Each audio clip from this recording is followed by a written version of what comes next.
Assalamu alaikum wa rahmatullahi wa barakatuh. Welcome to Amazed by the Qur'an, a series in which I try to share with you things I find incredible about the Qur'an. Today, inshallah, continuing the conversation about different kinds of plurals. A quick recap first. In Arabic, you can have a regular plural, and then you can have a powerful plural. So they have weaker and stronger plurals. We don't have that concept in English. Books is just books, cars is just cars.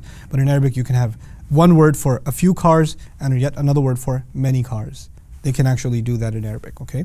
Now this plays out in the Qur'an very interestingly. The example I want to share with you today is about the assumption of some people from the Israelites who believe that even if they ended up in the fire, they will not end up there except for limited numbers of days. Ayyama ma'duda. Ayyama ma'duda means just a few days. But actually in one case, in Baqarah, Allah says Ayyama ma'duda, counted days or limited days. And in Imrān, the same language comes up, but it's slightly different. Ayyama ma'dudat. Ayyama ma'duda in Baqarah, ayyama ma'dudat in Imrān. And they seem almost identical, but actually from a language perspective, they're different. The one in Baqarah, the one in the earlier surah, is actually a stronger plural. And the one in Imrān is actually, it's Jam'a Mu'annath Salim, which basically suggests that it's a weaker plural. In other words, in one passage, the Israelites are saying, we're going to stay a few days, they may be a little more though. And in the other passage, they're saying, we're only going to stay very, very few days. So, in other words, one pace, they said, it's not that few. Maybe it'll be a long weekend or something.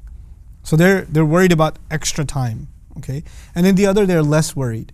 This is the power of Qur'an's contextualization. What Allah does is there are certain passages where certain things are highlighted more than others. So both Ali Imran and Baqarah, they both talk about the people of the book, and they both highlight crimes that they've committed. But if you compare them, the people of the book mentioned in Baqarah commit far more crimes. And the list of crimes mentioned in Ali Imran is much, much shorter. The passage in which the crimes are many, many more, when it came to concern about being in the fire, they said maybe it'll be a few extra days, I think. So they made it a few extra.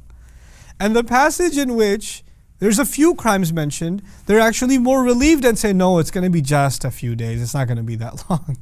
Subhanallah. Like Allah captures just the subtlety in the plural. See, this is not going to show up in translation, but just the subtlety between the mufrad being used, the ayyama ma'duda being used, ayyama ma'dudat being used is captured in the Qur'an so perfectly. Subhanallah. So this is, and inshallah in the next couple of episodes I'll just highlight these kinds of subtleties of how Allah captures down to the word exactly what needs to be described and what sentiment people have, because this is not just a matter of language now, it's actually also a matter of psychology. Somebody's willing to admit that they're wrong, but if you elaborate what their crimes are, then maybe they're willing to go a step further and say, okay, maybe that was a big deal. And if you don't elaborate it as much, they're like, oh, come on, it's not so bad. I'm all right, you know? Like this, it didn't have to be said separately. This psychological phenomenon didn't have to be described separately. It was just embedded in two words and how they're transitioned from each other.